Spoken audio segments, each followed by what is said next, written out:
The Seattle Mariners continue to get it wrong. Let's talk about it.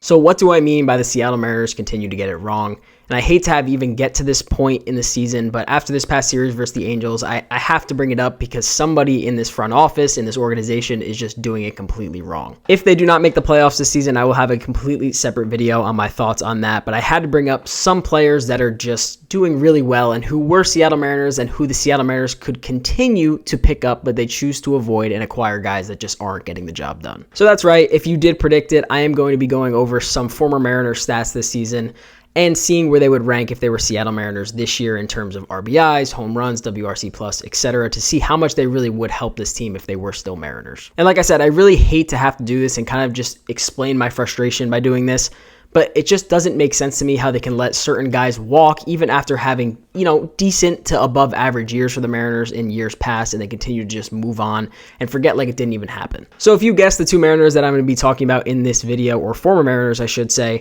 that would be Eugenio Suarez and Teoscar Hernandez. I would go over their stats last year comparing where they would rank right now, but it seems unfair because they'd be pretty much first in every single category compared to this year's team.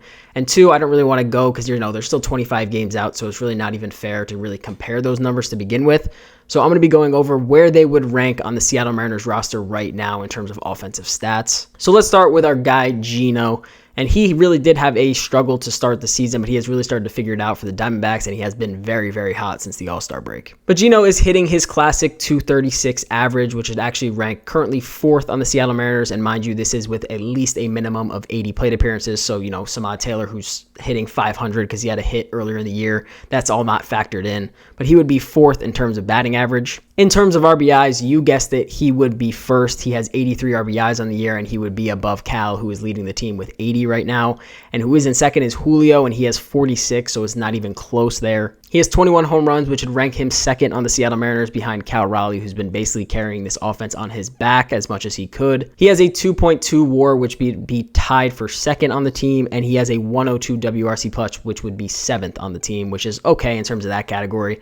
But he'd be pretty much either first, second, or tied for second in basically every single other category. He doesn't hit for high average, we knew that, but he would be leading in a decent amount of categories. And not only that, he does bring good defense with him, but I will give Josh Rojas a lot of credit. He should really be in a Gold Glove discussion because he's made some ridiculous plays this season and has made barehanded plays look so easy this year. But moving on from Gino, you see where he ranks. Now let's get into one that is definitely still a discussion people talk about to this day, and that is with Teoscar Hernandez. Teoscar has blatantly come out and said that he really struggled hitting in Seattle and just felt like he really could never get comfortable there.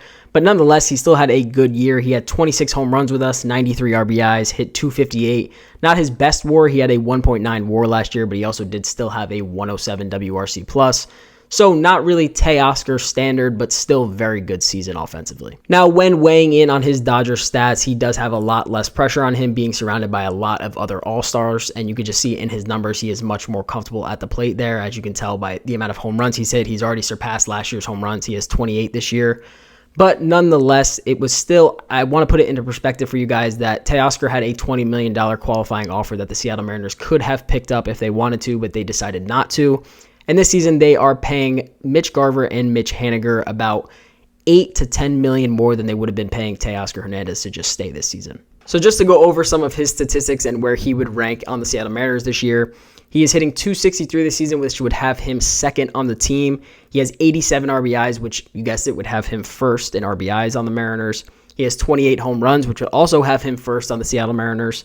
He has a 2.6 WAR, which would have him second, and then he has a 126 WRC+, which would have him third on the entire Mariners team. So while this video may come across as I'm being petty or, trying to pick out little things, the problem is there's too many disconnects within the Seattle Mariners organization. Is how are you just letting these guys walk? How are you saying you're going to remove Ks and then somehow you still have the highest K percentage in the entire league? There's just a lot of disconnects going on, and there's just a lot that we just don't know about that's going on behind the scenes.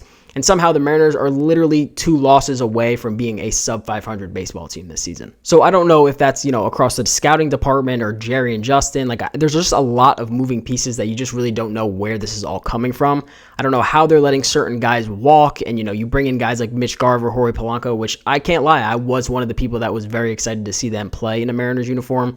but somehow they come here and they struggle. Same with Colton Wong. Colton Wong came in. He's a veteran. He had a very good career up until that point. He wasn't a high power guy, but he came in. He would hit 260 to 280, and he would do his job. And somehow he comes to the Mariners, and he's actually out of baseball completely now.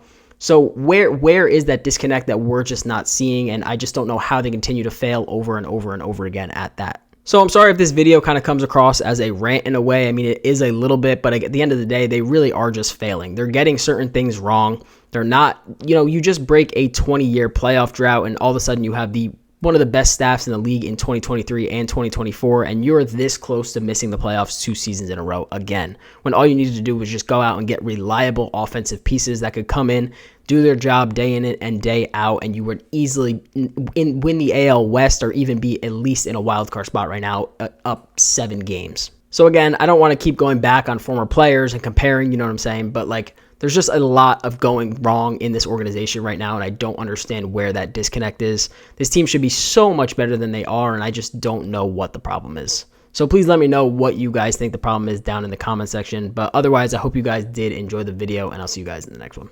Peace out.